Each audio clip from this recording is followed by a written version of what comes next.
주님께서 여러분과 함께 루카가 전한 거룩한 복음입니다.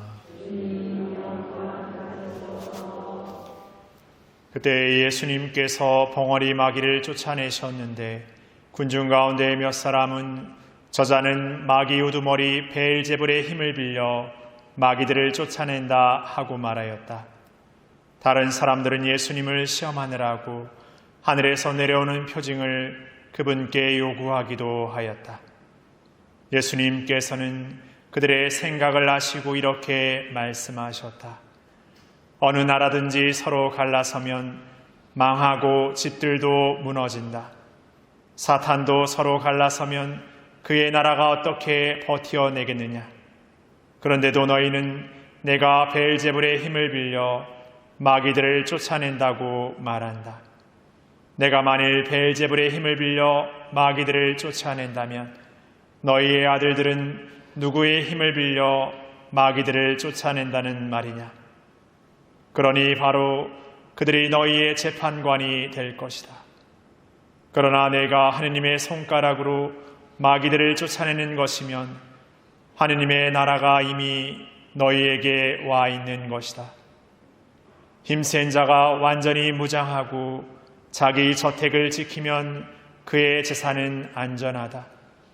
그러나 더 힘센 자가 덤벼들어 그를 이기면 그 자는 그가 의지하던 무장을 빼앗고 저희끼리 전리품을 나눈다.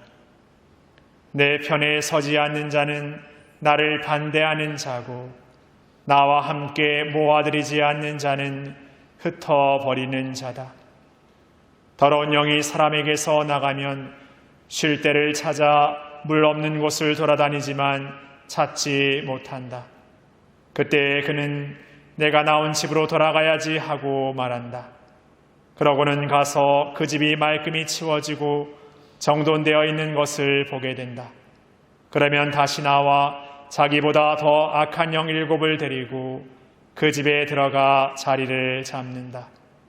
그리하여 그 사람의 끝이 처음보다 더 나빠진다. 주님의 말씀입니다.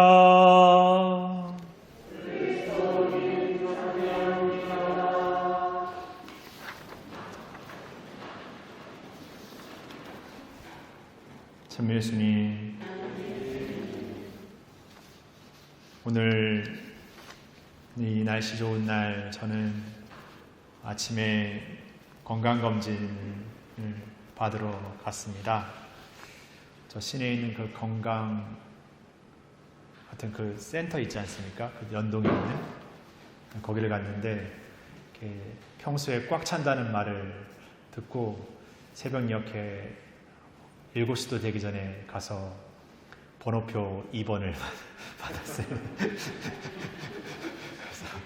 번호표 2번을 받고 그 다음부터는 이제 그 문진표든 뭐든 이렇게 빨리 쓰는 순서대로 이제 들어가는 거더라고요. 그래서 이렇게 대충 눈치를 채고 오르락 5층 갔다가 옷 갈아입고 4층 갔다 3층 갔다 2층 갔다 이렇게 막 하면서 막 이렇게 하는데 되게 좀 신기하다는 생각이 들어요. 그전에는 다른 개인 병원에서 이제 건강검진 했었는데 좀 뭔가 이렇게 큰 공장이 이렇게 있고 사람이 이렇게 뭔가 이게 오르락 내리락 하면서 그 기계를 통과하면 정상, 기계를 통과하면 비정상 이렇게 하는 것처럼 마치 이렇게 그 공장의 물건 같은 그런 좀 오묘한 기분도 들면서 또 한편으로는 참 인간이 만들어낸 그 기계가 그 사람의 몸속 그 안에 있는 데까지 이렇게 볼 수 있게 만들어지고 어떤 거는 이게 뭔가 이렇게 찍으면 그 사람의 몸속에 있는 걸 뭘 이렇게 알아내게 하고 또 뭔가를 이렇게 검사하면 이렇게 또 알 수 있게 하는 그게 어떻게 보면은 참 인간이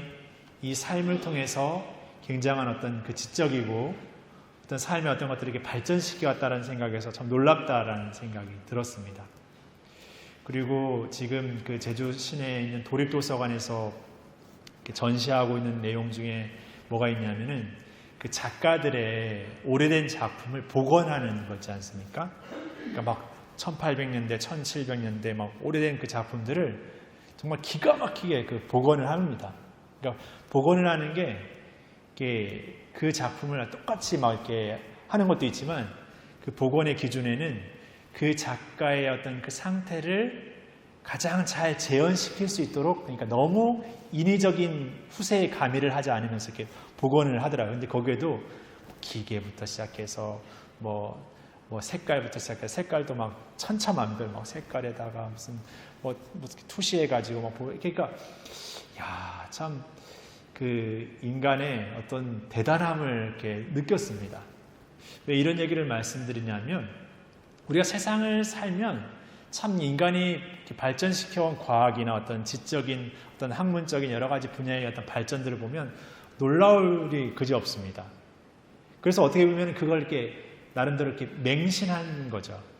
확실해, 분명해, 정답이야, 진리야, 이렇게 너무나 이렇게 그거를 아주 진리다운 진리처럼 이렇게 생각하게 됩니다. 근데 문제가 뭐냐면은 그 끝이 있다라는 것을 전혀 생각하지 못하는 거죠. 그 한계를 생각하지 못하는 거죠.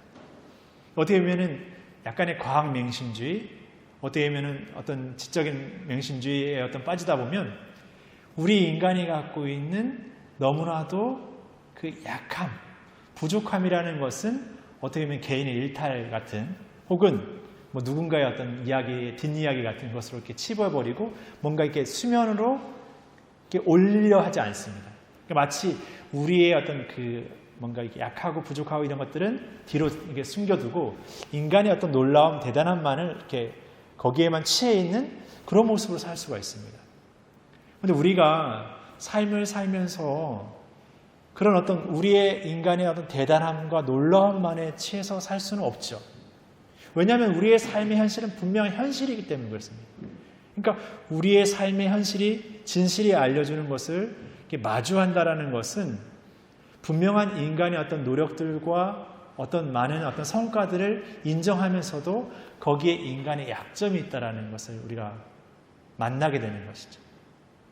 그래서 어떻게 보면은 사람은 세상에 그 여러 가지 어떤 그 나를 시험해, 난 유혹에 빠지지만 세상이 나를 막 유혹해, 이렇게 말하지만 또 한편으로 생각해 보면 내가 생각하는 삶의 절대적 기준과 어떤 그 중심, 핵심이 무엇에 있는지가 더 중요하다는 생각이 듭니다.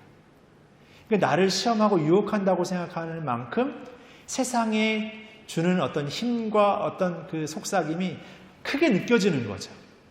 그러니까 오늘 복음의 그 예수님의 어떤 그 치유의 기적들을 마귀 베엘제불의 힘을 빌려 막 이렇게 한다라고 표현할 때 비꼬는 표현이기도 하지만 그 사람들이 겪었을 세상의 그 유혹과 어떤 달콤함이 얼마나 컸을까도 싶습니다. 그러니까 우리가 세상을 살아가면서도 나는 신앙인으로 살아간다고 하지만 세상이 주는 어떤 가치와 어떤 그런 것들을 굉장히 내 삶의 어떤 신념처럼 내 신앙보다 훨씬 더 정확하고 분명한 것처럼 삼고 살 때가 훨씬 더 많은 것 같습니다.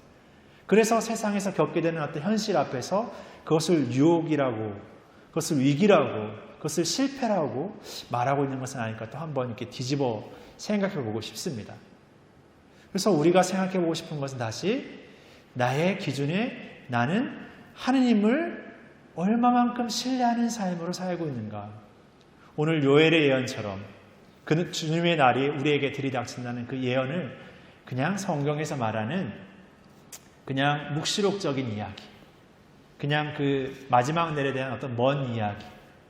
그러나 예수님은 오늘 바로 당신의 어떤 그 치유하는 기적과 행위 안에서 이미 하느님의 나라가 우리 가운데 왔다라, 이미 왔다라고 표현하시죠.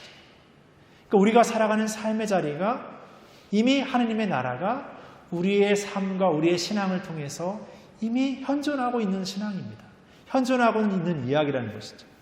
근데 우리는 마치 지금을 잘 살면 나중에 상급이 주어지고 하느님 나라에 들어간다라는 어떤 미래지향적이기만 한, 현실은 그냥 내가 주어진 현실의 조건과 어떤 기준에 맞춰서 더 거기에 매여서 거기에 내 모든 것을 이렇게 맡겨서 사는 삶으로 일관하면서 뭔가 선을 행하고 뭔가 자선을 행하고 뭔가 사랑을 실천하고 어떤 그런 것들을 통해서 뭔가 자격증을 획득하듯이, 뭔가 이 시험을 잘 헤쳐서 뭔가 테스트를 통과하듯이 라고 생각할지 모르겠지만 어쩌면 우리는 이 삶에서 시험의 삶이 아니라 유혹의 삶이 아니라 하느님께서 우리 안에 심어놓으신 그 감사함의 것들, 소중함의 것들, 그 가치로운 것들을 더 내가 만나고 찾고 체험해야 된다는 것이죠.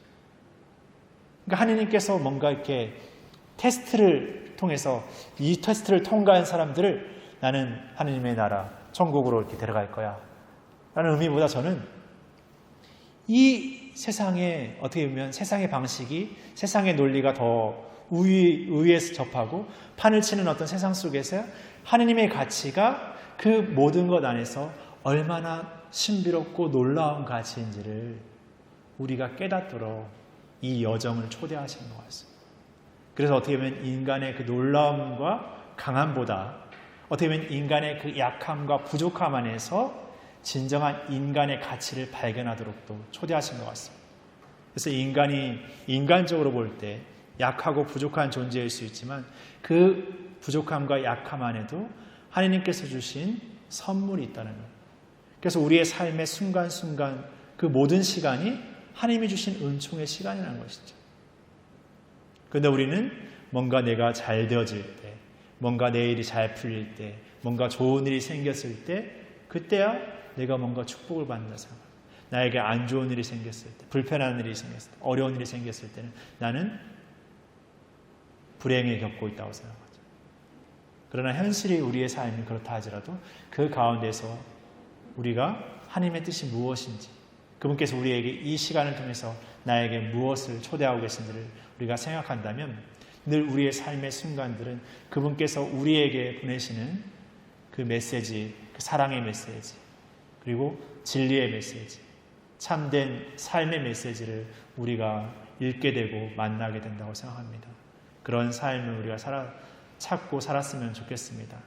인간의 어떤 위대함 안에 더 하나님의 놀라운 선물을 주신 우리의 삶을 생각하면서 우리의 삶을 더 하나님 안에서 음미하고 살았으면 좋겠습니다.